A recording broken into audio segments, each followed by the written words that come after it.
Okay, so here's the deal. Definitely have these exhaust valves are leaking. I actually put some water like maybe a couple of minutes ago, and we can see how much actually went down compared to the other ones. And so, but I can't see anything that's, you know, bent or chipped or anything. When I looked through my borescope, everything looked okay.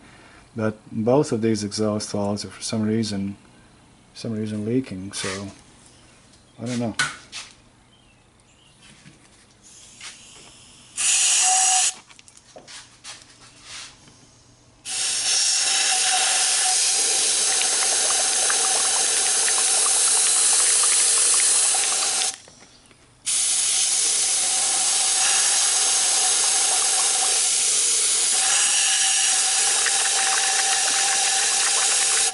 See these? Not as much.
So first pass is a 45 foot-pounds, second pass 65, third pass 65, and then additional 90 degrees. And sequences are, see, 1, 2, 3, 4, 5, 6, 7, 8.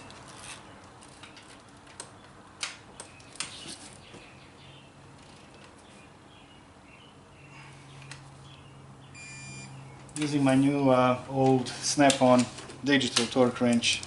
Got this recently. I like it so far. I need to change the battery. Alright, I'm gonna get this finished, and we'll get the leak down test. Everything is torqued down to spec, and I'm doing the leak down test, and this is a number 4, and so I'm at the in green zone. I wish I could be on the lower than that, but that's the best I can do. I'm going to check the other ones as well, because I had pretty much the same spec on the number 2 and 6 when I, before I even started, and those cylinders were running okay. So so much glare. Now let's check the exhaust. There's a glove, it's not inflated, so that's fine. Okay, now you can see it better. So anyhow, this leak tester is for the small engines. It goes only up to 35 psi, so I'm not sure if that's the reason why it's showing this kind of leakage on it, but let's just check it, because as I said before, I mean, the other cylinders had the same leakage and they were okay.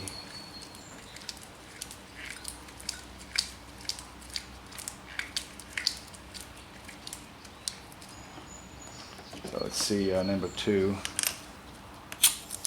Oops. So good, okay.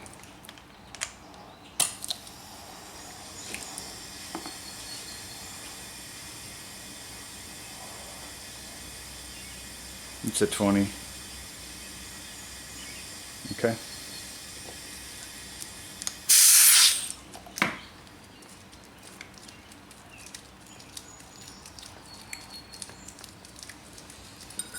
Let's go 6.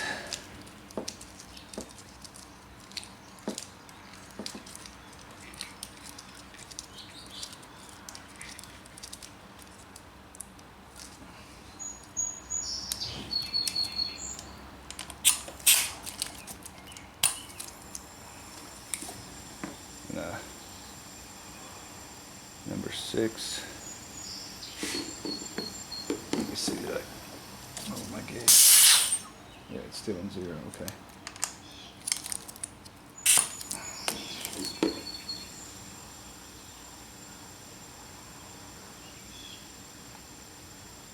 I'm not really happy with this one, but we'll see what, you know.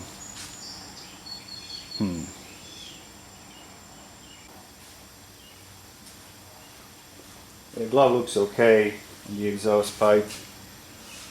Well, at this point I just have to keep moving, and it is what it is.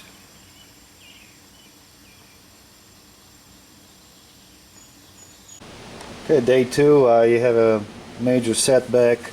This is a back timing belt cover, has these O-rings, and this is actually goes onto this part actually is mounted. I'm sorry, bolted to the block, and seems like somebody was here before. I don't even know how this didn't leak, but these O-rings are completely deteriorated, and there was one more. I don't know what happened, but it was pretty much the same as this one, and but it seems like somebody had sprayed something over it, or I'm not sure what the deal is, but it caused some issues. You can see the pitting here, how deep this pitting is. I'm not sure right there as well, so I don't know what the deal is. Everything, it seems like whatever they had sprayed it, whatever they used to spray this kind of ate this aluminum, and unfortunately it's the same deal on the block. When you look at the block, look how much pitting had caused whatever it was, this material they used to all the way around here. It's pitting. They have to clean this a little bit more, but I don't know, it's kind of weird. It's significant actually, but I don't know. But anyhow, the problem is I cannot get those O-rings anywhere, and so for today I may actually put I can put lower intake manifold. That's all nice and clean and ready to go, and I might thinking to install my rocker arms, but I don't want to do that. I have to make sure that my camshaft is in a position that's lined up with my so I may have to temporarily put my back cover and the sprocket to rotate my camshaft in a correct position, and then install my rocker arms. I just want to do something today so I don't waste all day, and then I may actually just put the top of the engine. If I do that, then I can put my valve cover and my intake manifold and everything else together, and then I would only have the front to finish it tomorrow once I get those gaskets. I'm afraid that, you know, when we look, I went to a couple stores and nobody really had these gaskets in stock, so yeah, we'll see what happens. I don't know what I was talking about. I had a phone was ringing. So anyhow, I'm gonna get this lower plenum installed. I can do it now. Everything's nice and clean, ready to go. And I might be able to, you know, we'll see what I can do today. So, okay.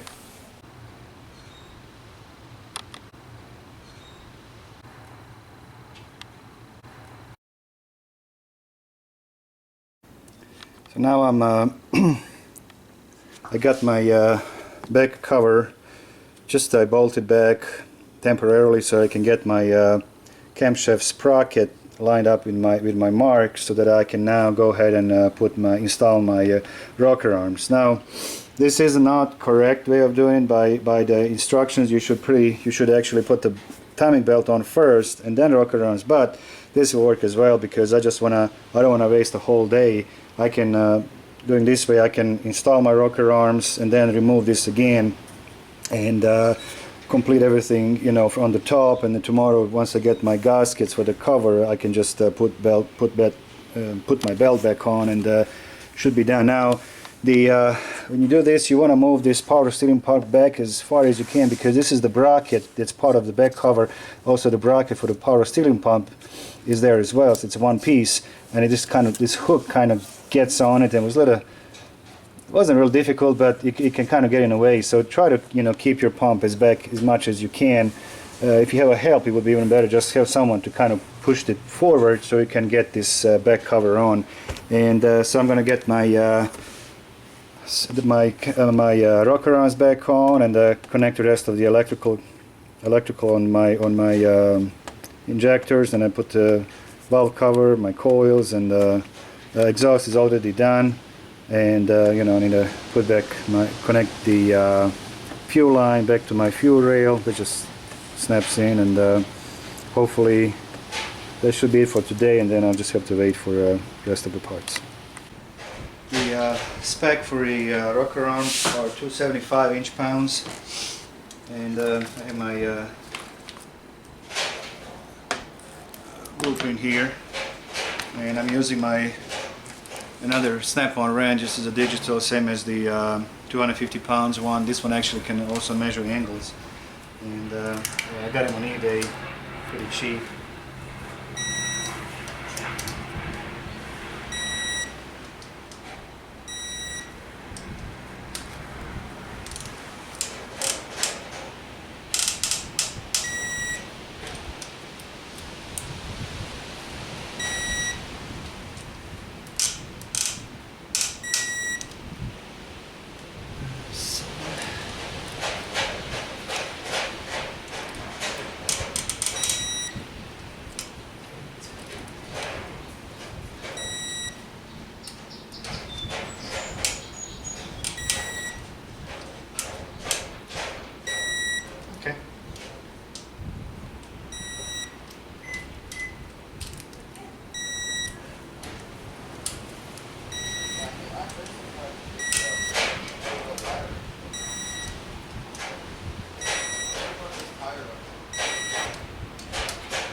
Alright, this is good, and now we can go ahead and finish everything that's on the top of the engine.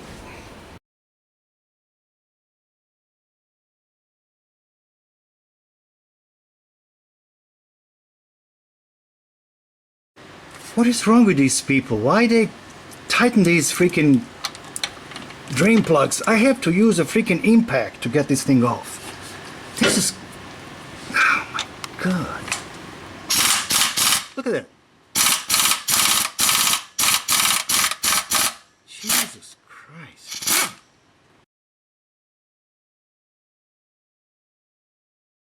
So I got a new gaskets. I had to get those small ones from the dealer. This is the reference number 04483443, and then I've got this one from AutoZone, 35499. That's the big one that's in the middle. And when you're looking for these gaskets, especially for this one in the middle, it's actually called water pump gasket, which is, that's what I was, this whole time I was looking for, actually a timing belt cover gasket, and nothing came up, so I went to the dealership, and then and these other two, the small ones, they just say it's a gasket, so I don't even know what's the you know, name for it. I don't know. So anyhow, all these bolts here are torqued to 40 foot-pounds, and now I'm getting my camshaft sprockets.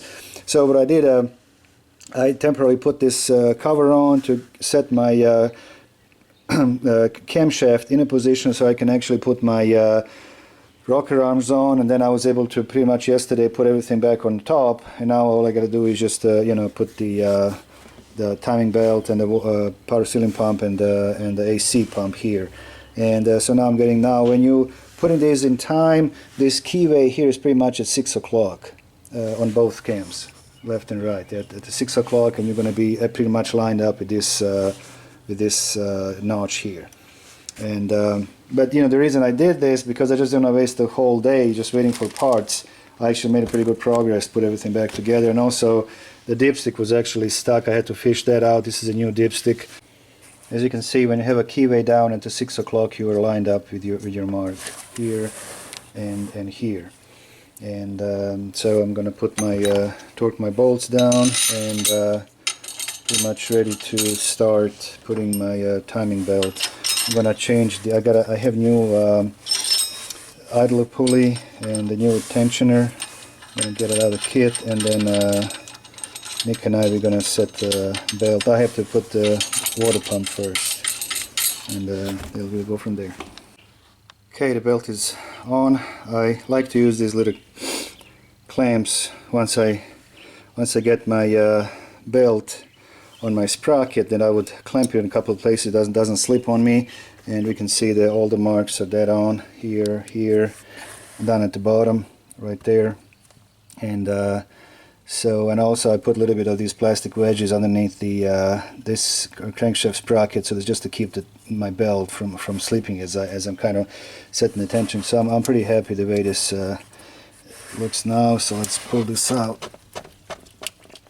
There you go. And let's see. Yeah, it's good. I like it. Nice and tight. And everything is still dead on. I'm going to turn the engine. It's good. Alright, so I'm going to turn the engine full turn just to make sure that all of the marks are still on, but that should be fine. And I'm going to get this plastic out.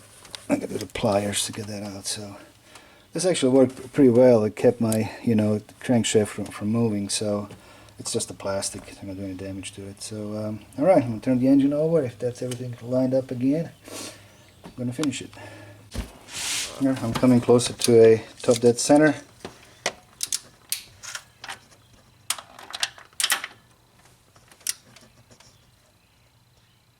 There.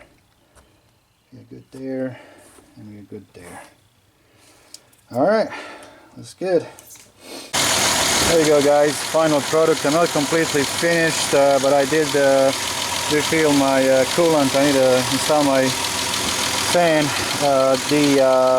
You can see I just got it started actually like a minute ago. It still starts smoking out. I did break my power steering pump pulley trying to install this belt on, the stretch belt. I had a little tool, I guess it was too big, and I broke the pulley, so I'm gonna order that, and I'm having such a hard time to find the parts for this car. I don't know. Anyhow, but no more misfires. We're gonna do a relative compression test again, but this was a problem for sure. So so this car has a new rebuilt head, new head gasket, new intake lower and upper plenum gasket. What else? New belts, new water pump gaskets, and what else did we replace? I don't even know.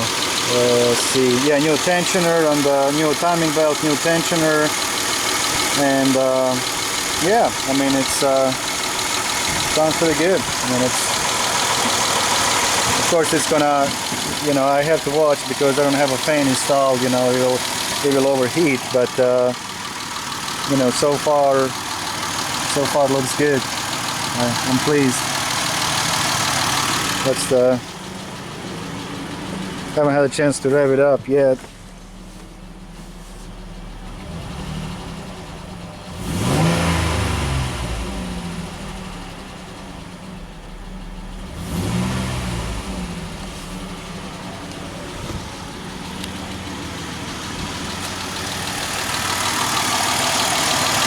Hopefully tomorrow I'm going to get my power steering pump and figure out a way how to install this belt.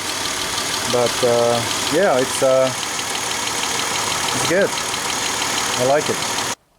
Okay, let's do a relative compression test. I'm just going to put my camera on a... you guys can zoom it in a little bit, and I'm going to do a clear flood mode, just to press the accelerator all the way down to the floor, and you can hear how much better the way it cranks. Wow, look at that. Awesome. Okay, everything is 98. No, the smallest one 97. 4. I mean, this is perfect.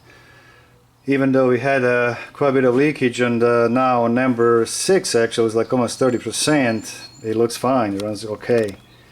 And we'll do a final test drive once I install everything back, the bell, the power steering pump, and fan and all that. Alright, everything's done. New pulley is in. Engine runs great. No more check engine light. We had a Misfire code, and we gotta get some gasoline, but now we're gonna take it for a test drive and see how it runs. Alright, so main complaint on this car was a misfire at the idle, which is one of the symptoms with the bad compression, where your cylinder at the idle, at the low RPM, loses more compression than at the higher RPM. So far everything is okay. Car accelerated just fine, no check engine light. I'm very pleased the way everything went, and a little hassle with the parts on this car. I'm not sure why it was so difficult to, I mean, I'm already at 60, so, and so to be honest, I didn't really drive this car at all, because it was, you know, obvious misfire at the idle. So I started with my diagnosis, and I never really drove the car, but the owner said it would smooth down with a as you accelerate, as you're getting, you know, driving faster and faster. So far everything is okay. I don't feel anything at all. Now, of course, there would be a check engine light, and there would be a flashing check engine light from time to time indicating the misfire. And so anyhow, this is a fix. I had to refill the AC a little bit. It blows cold now. We'll see how long, if it's some kind of leak or something. So also I'm gonna add part of the video. I know this video is gonna be all over the place, but I think it's a good example. One of you guys mentioned that, you know, using a vacuum gauge would be a fastest way to figure out if you have mechanical issue on the engine, which is true, of course. However, I was a little confused. I actually used the vacuum gauge, and it didn't show anything at all. So I'm gonna put that video right now.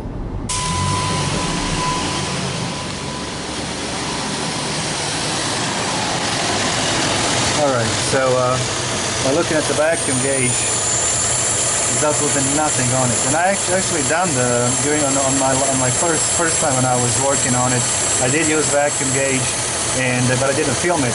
And there's absolutely no way that you can actually see anything on this gauge. And it's actually vacuum, it's pretty decent. It's a 16 inches of vacuum. 18, I'm sorry. Let's just for sake of 100%, let's just use another one.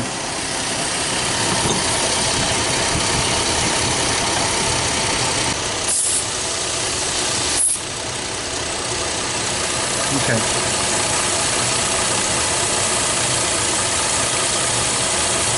I'm going to zoom in there. There's absolutely nothing on the gauge that could indicate that we have mechanical issue on this engine. I guess the leakage is not that pronounced. That could, you know, that combustion air, or you know, the air that was pushed out of the cylinder back into the intake. It's not that much. Now you can see a little bit there now. Let's hold on a second. Maybe it's stuck on the engine, but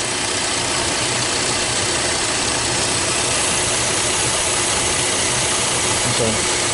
There you go. It's actually pretty steady. Alright guys, you can see that the gauge did not show anything whatsoever. Now, to me that was very confusing, because my diagnosis was a leaking intake valves. Now, looking at the pulses on the first look sensor, I completely screwed that up. I have some footages, some waveforms that I saved. It's not conclusive. It is conclusive due to the fact that there was a consistent one, and actually I have a better one. I'm not sure if I'm gonna be able to show that or not, but that I saved. But it was conclusive, but one that I had in my first video was just all over the place. It was completely messed up. Now, I'm not sure what I wanted to say. So anyhow, you know, the vacuum gauge didn't show anything, and my first diagnosis was a leakage on a intake valves. You know, I added some, I sprayed the intake valves with a brake fluid, and you know, put my connected my leak tester, and sure enough there were bubbles coming out. So I did not check other two cylinders, you know, this was number 4. I did check number 2 and number 6 on the same bank. Well, it's not needed. And but when I start taking the car apart, and I took my rocker arms off, and I said, well, just check that one more time just to make sure that I don't, you know, make any bad diagnosis.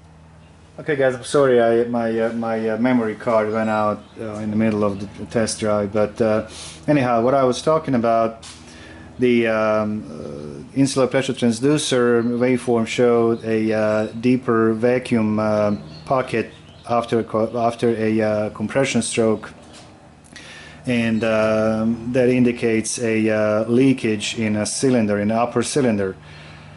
However, you know, my mistake was that I diagnosed a bad intake valves versus bad exhaust valves. Now, I actually, you guys, you know, I got the camera right next to the exhaust pipe. I didn't hear anything at all, and so when I start taking car apart, engine apart, and I got my rocker arms removed. At that point, all of the intake, valves are completely, you know, up, no matter what the position of the piston is, and then I start to check other cylinders, and number 2 had actually quite a bit of leakage, even more leakage on the intake valves than number 4 that had a problem. And so I kind of got really confused. I said, how is it not, you know, this doesn't make any sense. So then I put a glove on the exhaust pipe, and sure enough, I have a leakage on a exhaust valve. Now, when we have a leakage on the exhaust valve, what we have to make sure is that we don't have any problems with injectors. And I actually repeated my primary ignition waveform and did a wide open throttle. I don't have a lean misfire on that cylinder at all. So due to a lean misfire, you know, the cylinder is hotter, and it can burn the exhaust valve. So there's something you have to keep in mind when you have exhaust valves a problem, which I really, on this engine, I really can't tell, you know, what the deal is at all. I mean, everything looks fine.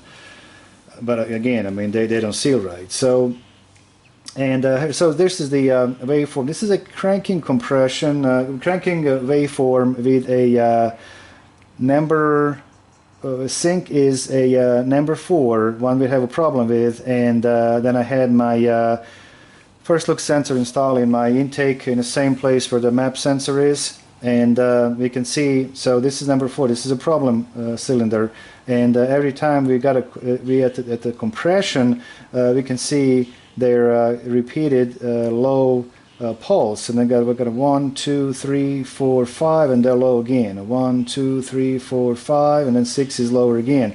So this is a now I'm a little confused, to be honest. Again, with the first look sensor, I'm still, you know, then, you know, there's a lot of variables when it comes to the first look sensor. I was by looking at this waveform, you know, it kind of didn't make sense to me. I said, well, this could be right what I was looking for, that we are actually losing a compression. We are actually pushing a some of the, during the compression stroke, that we are pushing our mixture into the, you know, intake, and lowering actually a pressure, increasing the pressure in the intake, and that's why we see the lower pulse. But that it's not the case, and there's a lot of see that here. I mean, it's kind of again, I'm kind of you know, confused, to be honest. See, it happens. I mean, it's kind of cool to see this. I mean, it happens every single time. So we do have a leakage, but it's on the exhaust, not on the intake side, and that's why my gauge didn't show anything, because every time that the you know, problem happens on the compression stroke, it goes through a exhaust valves, not back into the intake. That's why the gauge never actually moved. Even though by looking at this one, you know, it seems like that we are lowering pressure, and it would make sense if you have a intake valves leakage here. And so I don't know. I mean, it's kind of a little confusing, but I think it's actually better to do a cranking waveform with a first look sensor. Is a lot cleaner than doing a running, because there overlap, it can be really confusing. It just got too many, a lot of noise in a signal sometimes. But this is, you know, this is a good waveform. However, you know, can you really tell where is your problem? You know, well, I mean, you do know the problem is a number 4, and it's a mechanical problem because you have a lower pulse. But what is causing this? It's you really can't tell. You got to use your inside pressure transducer or your leak down tester. And anyhow, you know, this is a good example. You know, good let's see if I have any more now. Let's see.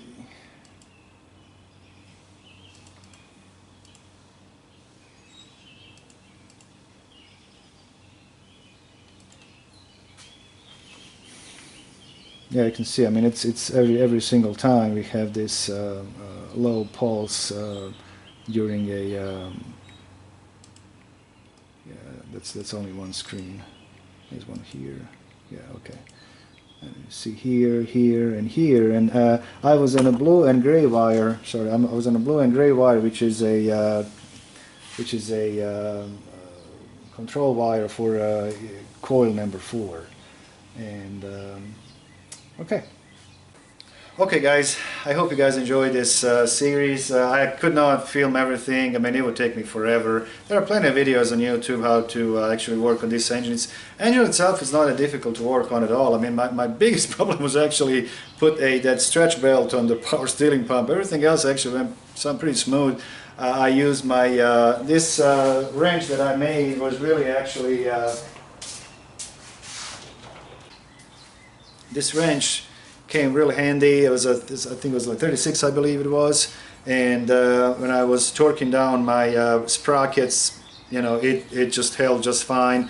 I enjoy this. The first time I'm using my snap-on digital torque wrenches. I just absolutely love it. Unfortunately, the bigger one does not have an angle. The smaller one does. And so anyhow, I mean, everything went well. I mean, it was a good project. So you know, now he went to a couple places around, and everybody actually just wanted to replace the engine. Nobody didn't want to mess around with the head and you know, doing all that stuff. But you know, it wasn't that hard at all. I mean, it was car itself is very accessible. You know, under the hood there's plenty of room to work on, and engine itself, it's really not that hard. You know, especially you have a single camshaft, so not a double camshaft that you know, millions, you know, chains or whatever. So just one belt, and that's it. And alright guys, I think if I had the time, I might take this set apart, take the exhaust valves out, and just to kind of dissect and see what happened there. But it's a fix. And again, I think for my every time in the future when I do leak down test, I just gonna put the glove on my tailpipe and poke just a little tiny hole through there so the air can escape if there's a leakage through a exhaust valves. But yeah, sometimes what you see, it's not really what it is, I guess. I don't know. Alright guys, well, thank you so much, and see you next time. Thank you. Bye-bye.